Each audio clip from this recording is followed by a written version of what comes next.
How's it going, everybody? Sam here with BFPGear.com, and today we're going to be looking at the new HK Army Deathblade triggers.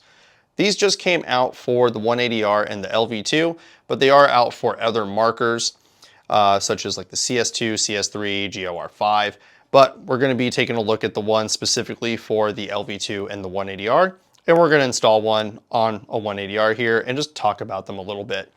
But the Deathblade triggers come in two different styles. You've got Grim, and then you've got Reaper. One of them is going to be more of a shallow deuce style, and the other one's going to be more of a traditional deuce style. They also come in a pretty good variety of different colors, which you'll see here. But I'm going to go grab a handful of things that we're going to need to install the trigger on this, and then we're just going to talk about the feel of them and how they look. So all you're going to need at this point is just going to be tools. And then I'm just going to go grab a tech mat because, well, I like working on a tech mat. So we'll see you after the intro.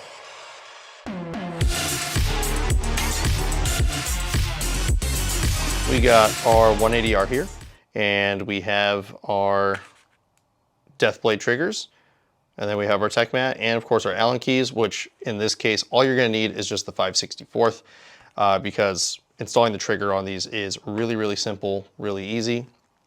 And we'll just start that process right here. But for this, I'm going to go with the Reaper trigger here. And these bad boys, each one of them priced at $49.95, at least at the time of the video being made. But the nice thing about these triggers is that they don't just work with the LV2 and the 180R. So if you have like any of the older style markers, like a GO4, you have a 170, a 160, I mean, there's a whole list up here, CS1, CS1.5, the CSR, CS Pro, and the GI Stealth. This trigger is going to work with that. So you do have a lot of compatibility there, which is really sweet because this trigger hat assembly that Eclipse uses, it's been around for a while. So, but yeah, like I said, 5/64th key, and all you do is just take the trigger assembly out. So just unscrew this little guy right here, and then your whole trigger assembly just comes right out. Now, I know it can be a little difficult taking the assembly out if you have adjusted your trigger. Sometimes it just, gets a little stuck in there. And if that's the case, then you'll have to take your grips off and then use the ball end of your Allen key to basically go in through the back here, and then you can get some leverage there. But because we just took the whole assembly out, all we do is use the same Allen key, and we just unthread this. That's pretty much it. But yeah, I mean, the big reason why I'm picking the Reaper trigger is, number one, it's going to match the gun really well.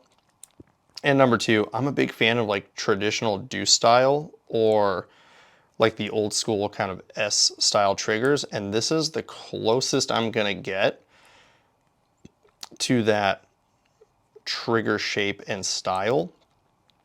I'm just, before I put this whole assembly back in, I really like how this looks. I mean, I'm not sure how it's going to feel until I put the whole thing back together, but I mean, they put a big cut right there in the middle, and then they have like this little, pattern on the back to kind of give it some style. And then they just take these little like notches out too. I mean, it looks really good, at least on the Reaper trigger. And then same thing with the Grim here. I mean, they got the two big cuts in there, then there's like that little kind of pattern back there, and then those little just kind of notches that are like cut out. Take it out of the packaging so we can get a better look at it. But yeah, I mean, like this one still looks and feels really good. I feel like it's like that shallow deuce style, but pops out a little bit more at the end here, almost like a scorpion tail, like a stinger or something. I don't know. It's like the only way I could really, I guess, compare it, but it just doesn't pop out like, if we just kind of line it up here, it just doesn't pop out as far, I guess. Like this kind of divots in a little bit. Pops out further at the end, but like I said, I really like my traditional deuce style triggers. And then all we do is just line everything back up. That will push in, and then we just thread it in. You just tighten it and you're done. I mean, you just installed a brand new trigger. Oh yeah, see this, oh man, this feels really, really good already. Yeah, once you install your trigger, you just go through and adjust it however you need to. But That's how you install the Deathblade trigger. They come in a variety of different colors, and you have the 2 different styles to choose from, so you can mix and match like we did here, or you can, do some color contrasting like with this purple one. But yeah, this feels really good. I like this trigger, and I know triggers are a huge upgrade amongst players of all calibers. But yeah, for $49.95, that was easy. Super simple.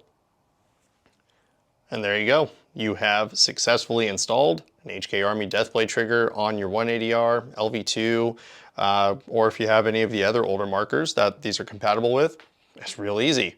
All you needed was a, 5/64 Allen key, at least for the LV2 and the 180R, since they have the same trigger assembly. But if the older markers do, then that's all you need is just one Allen key. Really, really simple to do, and I mean, this trigger looks absolutely amazing on here. Again, this is the Reaper style trigger, which, again, it's gonna be that traditional deuce style, but then you can also use the Grim trigger if you wanted to, which is gonna be a little bit more of a shallow deuce, but to me, kind of looks like a scorpion's tail a little bit. But variety of colors to choose from, couple different styles, and, well, if you want to pick one up, you can do so right now on BFPGear.com.